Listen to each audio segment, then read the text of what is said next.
హైదరాబాద్లో అక్రమ కట్టడాల కూల్చివేతపై BJP MP Etela Rajender react అయ్యారు.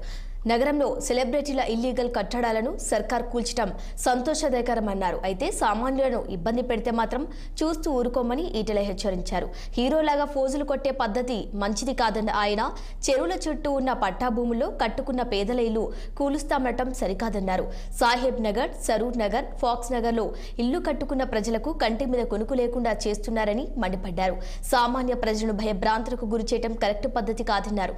నీతివంత స్వచ్ఛమైన అధికారి అని చెప్తున్నారని, గతంలో పర్మిషన్ ఇచ్చిన అధికారులు కూడా వారినిన్న సంగతి మర్చిపోయారని ఈటెల ప్రశ్నించారు.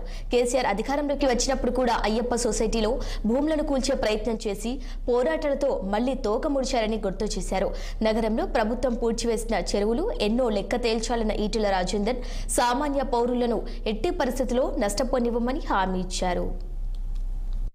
ఆనాడే కాంగ్రెస్ పార్టీ అధికారంలో ఉన్ననాడు 30 ఏళ్ల క్రితం 40 ఏళ్ల క్రితం చెరువులలో పట్టాభూములు ఉంటాయి. చెరువులలో ఉండే పట్టాభూములు అవి ఎఫ్టీఎల్ కావచ్చు. వాటికి పేదలకు పట్టాలు ఇచ్చి ఇల్లు కట్టించిండ్రు, వాటికి పర్మిషన్లు ఇచ్చి లేఅవుట్ చేసుకొని ఇచ్చిండ్రు. ఇవాళ అలాంటి లేఅవుట్లు, అలాంటి పట్టాలు ఇచ్చిన పేదల ఇల్లు ఇవాళ ఎఫ్టీఎల్లో ఉన్నాయి, వీటి కూల్చేస్తామని చెప్పి భయపెడుతున్నట్టుగా ఇంతకుముందు సాహెబ్ నగర్ గ్రామ ప్రజలు,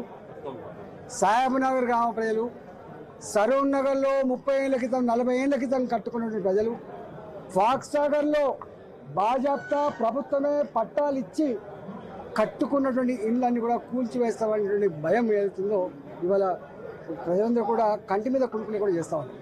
నేను అంటా ఉన్నా, హైడ్రా గురించి, నీ అక్రమాల చిట్టాల గురించి, నీ దందాల గురించి నేను మాట్లాడుతుంది, కానీ సామాన్య ప్రజల్ని వేధించే భయభ్రాంతుల గురించి చేసేటువంటి పద్ధతులలో మీరు